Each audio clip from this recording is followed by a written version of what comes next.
So Friday, guys, we actually have a Gridiron Notes and deep dive into the Yard and Superstar KO. We're going to find out more information about them. Now, just going ahead and playing the Yard on the 22 beta and KO. I talked about in my main channel video pretty much that the Yard was the most fun game mode I played with all the new updates, all new content and stuff like that. It was a really, really good time for me. Now, for Superstar KO, same concept, except it was kind of new with you can now pick your NFL team, your offense, defensive playbook, and it's a copy and paste of last year, except it didn't let you choose your own players. And now I'm guessing that's just because it was a beta and you'll probably get to choose your own players. It's probably the same copy and paste as before. But what I really want to talk about in this video is what is EA making out of the Yard Superstar KO? What are they making out of this whole entire program? What is happening here? And what I talked about in my main channel video was pretty much the concept that they are going to try here to monetize the Yard, face of the franchise, and Superstar KO. Now, the reason why I say that is because they're now going ahead and having cross progression between the three different game modes. So obviously, you guys do not know how everything works. Is the Yard is the mastermind behind everything. That is the general hub of every single Madden at this point. Now, with you going ahead and grinding out the hub, the Yard, you're able to level up your account, level up your character, right?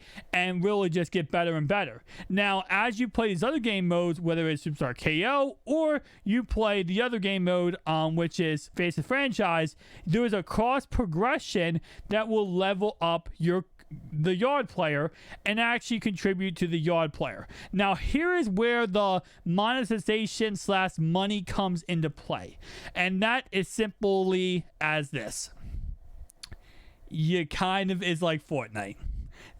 What EA is doing is they're taking what Fortnite did and saying, we're going to do the exact same thing as Fortnite. And what this is pretty much, this is kind of forcing, in a way, for people to play, if you want to play KO, because some people, there's a certain group of people that just love Superstar KO, nothing else. They just love that one game mode, right? Well, it's kind of forcing them in a way to play other game modes like the Yard and like Face of the Franchise.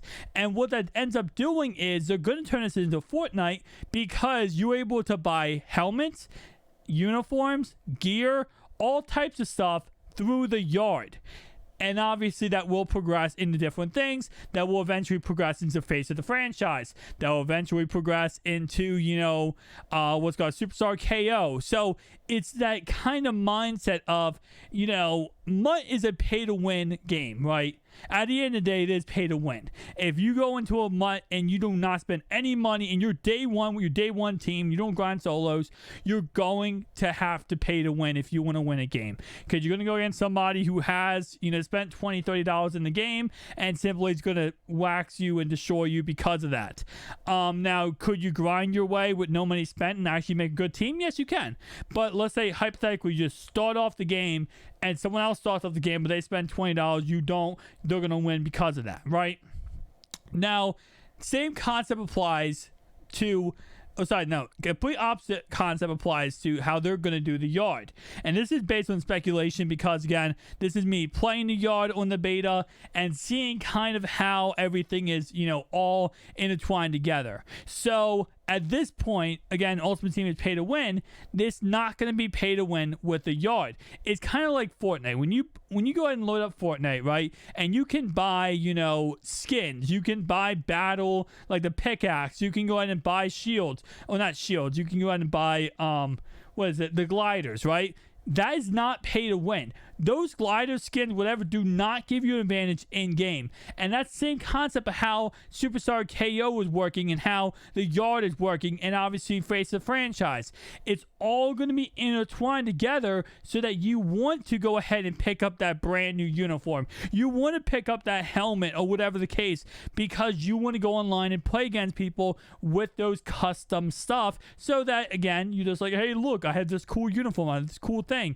And we saw this a little little bit last year with the Yard, how they had the ability to buy uniforms and stuff like that. They really, kind of pushed it out there like, hey, there's a SpongeBob event, and that SpongeBob event lets you buy the uniform and buy the equipment, right? And then now this year, one of the pre-order bonuses is actually giving us a capsule of a uniform, a helmet, and gear for certain players. Randy Moss is one of them. I think Charles Woodson's another. So they're literally gearing it toward the whole fact that, hey, buy the uniforms, buy the helmets, buy the gear. They're trying to monetize this all together. Now, will this all go into franchise mode? In a way, it could. We had to wait and see how they end up doing franchise mode, because again, we haven't seen the full build. They said they're not monetizing franchise mode. Okay, that's what they said. But at the same time, you got to keep in mind, face of the franchise eventually becomes franchise. And if they monetize face of the franchise, then eventually they could be monetizing franchise. And like I said, this is it's a rabbit hole, you could go down a million, billion times, and it's just one of those things with EA Sports, man. They're creating a non-pay-to-win model, pretty much, in Madden for this types of game mode. Superstar KO, the Yard. All intertwined together, so you do that. I don't know how I feel about it. Honestly, I wanted to maybe explain this to you guys. You guys understand the concept of this. But it's not a bad thing. Like, I don't know, hear me out. Okay, all right. I see that comment. Hey, stop commenting that. Scroll back up. You can comment in a second.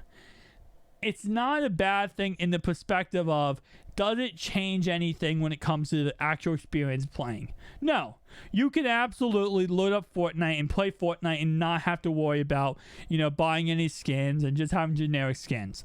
But it's the same concept where when you load up in a Madden Ultimate Team game, this is not confirmed, but I will say it does definitely seem like if you're a bad team and you don't spend money, you're going to get matched up against the best team possible.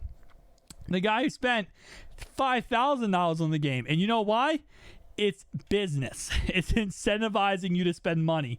When you go against somebody who spent $5,000 on the game, they have the best cards possible, all legends, day one. They have the best base elites. You are more incentivized to go, oh, well, maybe I have a couple extra $100 I can just throw at this game, just to get these cards, just to get this, that, and third. And the same thing happens with Fortnite. When you go and play Fortnite and you see that, guy with that really cool uniform or with a skin, or you see that guy with a really cool battle axe or, a battle pickaxe or the glider, you're like, oh, that's what it looks like? That looks really cool. Maybe I'll spend $10 on this. Maybe I'll spend $20 on this. That's the same concept that they're doing with the Yard and Superstar KO. So it's kind of like, hey, you want to buy it, you can buy it, but don't feel pressured, But you're going to see people wearing that Randy Moss uniform, and you don't have to buy the Randy Moss uniform, but guess what? You don't, it's only $10, Just go buy it. It's $10 you're spending on a virtual jersey for no reason, but go buy it because all these other guys have it. Do you really want to be the guy who doesn't have the Randy Moss uniform on? Until the fact you realize once you play online that 100,000 people have that same uniform and you're not special, and you just waste $10 on that though. So like I said, it's not bad. I am not against monetizing certain games as long as it's not a pay-to-win model. If it's a pay-to-win model, I don't like it. I don't like pay-to-win models because I feel like it gives unfair advantage for people to spend money. You're putting a paywall above at something and saying you want to get over the paywall, spend money to get through the paywall, and then you get to having fun in the game. Uniforms, helmets, pads, gear does not impact your experience in the game. If you want to spend money, you can spend money, but this is what EA is doing, and tell me down below your thoughts and opinions. I really don't know how I feel about this. But at the same time, I don't think it really changes much of the actual game. I'll see you guys in the next one. Peace out.